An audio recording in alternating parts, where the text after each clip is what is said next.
With morning show hours, we are all obsessed with sleep. Getting too little. Did you sleep last night? No, I didn't. Or too much. Well, Savannah Guthrie rolled in about 15 minutes ago. She overslept.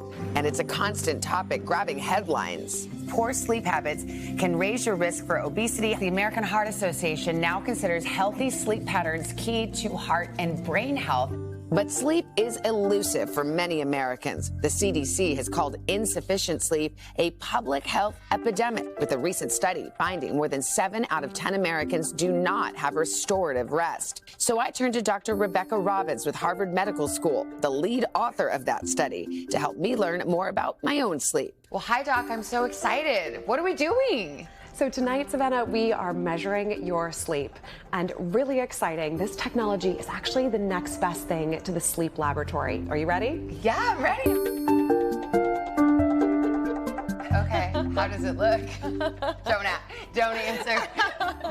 I headed to bed with my newest accessory, but staying asleep wasn't easy. I tossed, I turned, and in the end, I only got about 4.5 hours. Then it was time to learn all about it.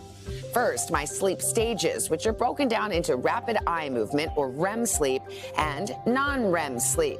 Each of the 4 stages playing a key role in restoring our brains and bodies for the next day. Stage 3 slow wave sleep is where we get a lot of the benefits of sleep from the standpoint of our muscular regeneration. Your blood pressure starts to plummet, your body temperature, and we enter what's the closest that we get to really hibernation. My brain waves illustrated everything from the flurry of activity while I'm awake to stage 3 deep sleep.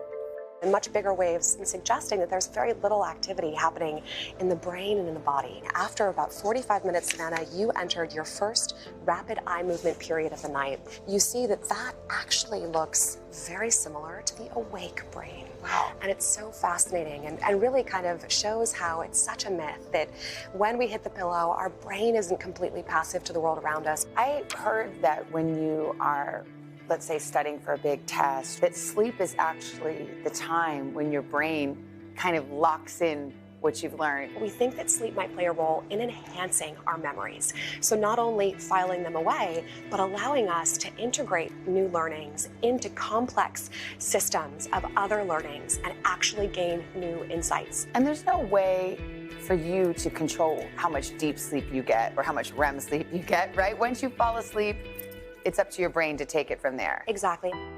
While I may have hit the mark when it came to my sleep stages, my restorative sleep survey told a different story.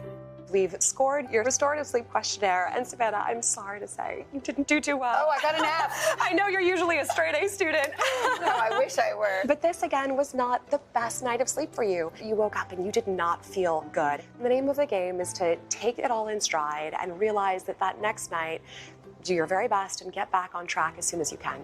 Entrepreneur and author Arianna Huffington made it a priority to get her own sleep on track after a serious wake-up call in 2007. I had just founded the Huffington Post. I literally collapsed from sleep deprivation, hit my head on my desk, broke my cheekbone, and it changed everything. She became a self-professed sleep evangelist and says others, including fellow CEOs, have started waking up to the importance of rest too. To help with that culture shift, she left the Huffington Post in 2016 to start Thrive Global, a technology company that promotes well-being. What do you tell CEOs about how sleep affects productivity? They need to model this new behavior around sleep.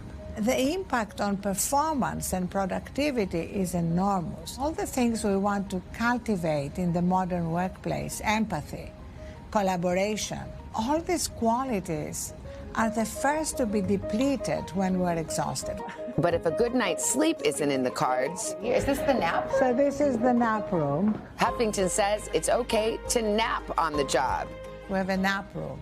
So we say, if you come and you are tired, get a nap. A moment of rest, a setup for success. Good night. Night, night, Savannah. Oh, yeah. Sleepy Sleeps. Our thanks to Arianna and Lode New York Palace, the hotel where I slept, and Dr. Rebecca Robbins. She actually created a quiz to help you learn more about your sleep, and you can take it at today.com. If you're interested in like some of the tips that she had, this is what she said. If you're tossing and turning, don't just lay there and stress out. Get up. Oh, they always say that's so hard. Yeah, it's though. so hard. I never do it, but that's what you're supposed to do. But they say if you move around, it makes it warmer in your bedroom, which isn't great for sleep. And you shouldn't get back in bed until you're tired. And then after a bad night's sleep, she says, don't drink a lot of coffee the next day to stay awake, because then you're up the next night. It's a terrible cycle. Get a nap instead.